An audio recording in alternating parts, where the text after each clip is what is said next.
Hello everyone, welcome back to my YouTube channel. तो आज हम पढ़ेंगे पल्लव भाग 2 से पाठ नंबर 10 हिंदी का, जो कि है स्वाधीनता संग्राम में पूर्वोत्तर की वीरांगनाएं। तो इस पाठ में क्या बताया गया, जो स्वाधीनता संग्राम हुआ था भारत में, उसमें पूर्वोत्तर की जो वीरांगनाएं थी उनके बारे में बताया गया। ठीक है, कि पूर्वोत्तर की किन किन वीरांगनाओं ने स्वाधीनता संग्राम में हिस्सा लिया था, तो उनके बारे में आज इस पाठ में हम पढ़ेंगे। ठीक है, तो पाठ की शुरुआत होती है। 7वीं कक्षा के कुछ विद्यार्थी शिक्षामूलक भ्रमण समाप्त करके तेजपुर से कल ही लौट आए थे। दोपहर का विराम चल रहा था। तेजपुर जाने वाले और वहां न जा पाने वाले विद्यार्थियों में बातचीत चल रही थी। ईशान ने वहां की कनकलता की मूर्ति के बारे में बताया। उसने यह भी बताया कि वीरांगना कनकलता ने किस प्रकार अपने देश को अंग्रेज शासन से मुक्त कराने के लिए स्वतंत्रता संग्राम में अपने प्राणों का बलिदान दिया था।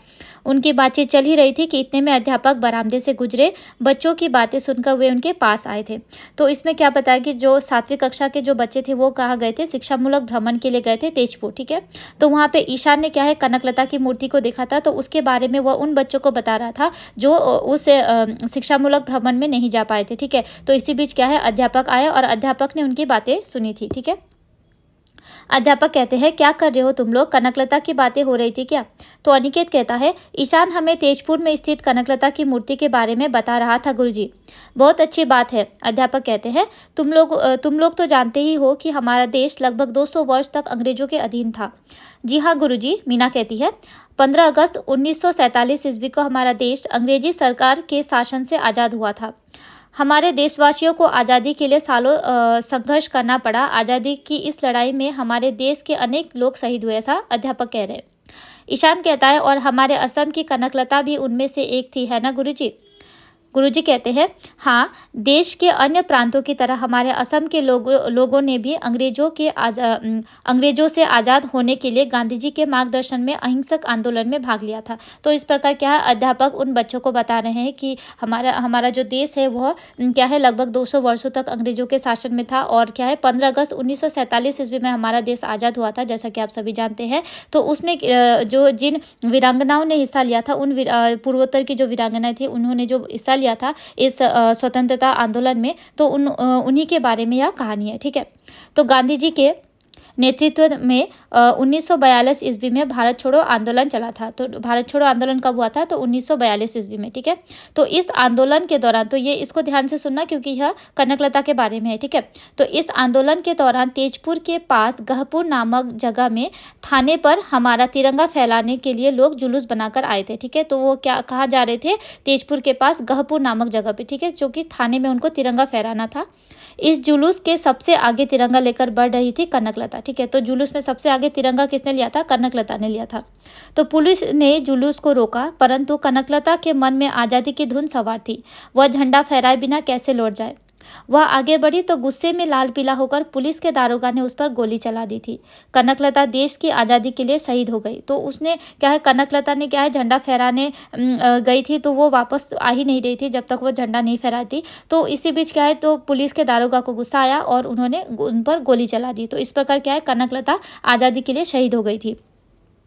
मनु, गुरुजी, कनकलता की तरह क्या असम की और भी किसी नारी ने आज़ादी की लड़ाई में भाग लिया था? तो जैसे कनकलता असम की वीरांगना थी, तो उसी प्रकार क्या और भी वीरांगनाएं थी, ऐसा बच्चे पूछ रहे हैं अध्यापक से। ठीक है, तो हाँ, देश की आज़ादी की लड़ाई में असम की वीरांगनाएं भी पुरुषों के साथ कंधे से कंधा मिलाकर आगे बढ़ी थी। ठीक है, तो कनकलता के अतिरिक्त जो कि असम की वीरांगना थी वो थी भोगेश्वरी फुकननी, अमल प्रभा दास, पुष्पलता दास, चंद्रप्रभा शौकियानी आदि महियसी नारियों के अवदान भी इस आंदोलन में उल्लेखनीय है। ठीक है, आगे है, रीना ने कहा, सुना है पूर्वोत्तर के अन्य राज्यों की भी अनेक महिलाओं ने इस आंदोलन में भाग लिया था। तो पूर्वोत्तर में कई राज्य हैं, तो उनमें से भी कई महिलाएं आई थी इस स्वतंत्रता संग्राम में हिस्सा लेने के लिए। इन वीर महिलाओं के विषय में कुछ बताइए ना गुरुजी।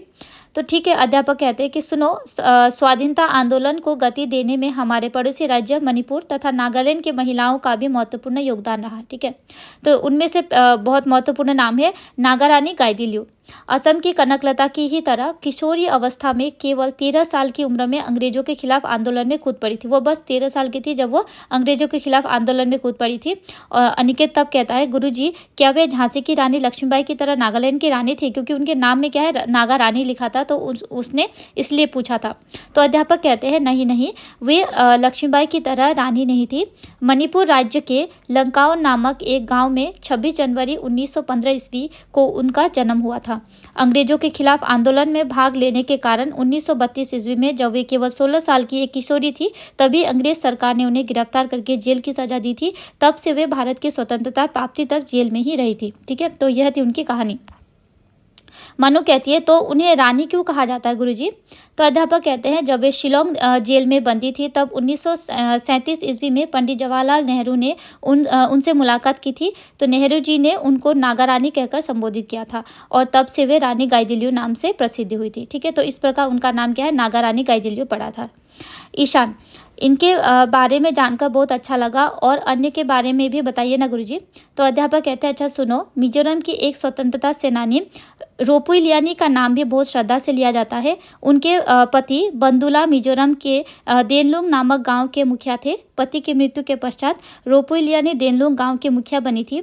मिजोरम के लिखित इतिहास के अनुसार 19वीं सदी में गांव के मुखिया बनने वाली वह पहली महिला थी। रीना पूछती है, उन्होंने क्या किया था गुरुजी?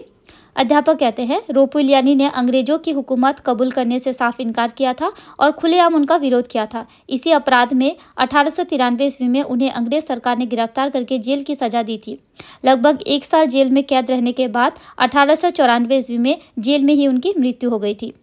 अनिकेत, गुरुजी और अन्य के बारे में भी बताइए ना। अध्यापक कहते हैं, मेघालय राज्य की शहीद माता राशिमणि हाजो नाम से प्रसिद्ध वीरांगना ने स्वाधीनता संग्राम में महत्वपूर्ण योगदान दिया था। इसी प्रकार सिक्किम राज्य की स्वाधीनता संग्रामी हेलेन लेप्चा उर्फ सावित्री देवी का नाम भी उल्लेखनीय है। अनेक कठिनाइयों का सामना करते हुए भी उन्होंने अपना संघर्ष जारी रखा था। देखो, अब घंटी लगने का समय हो गया, बाद में कभी और बताएंगे। ठीक है, अब चलते हैं।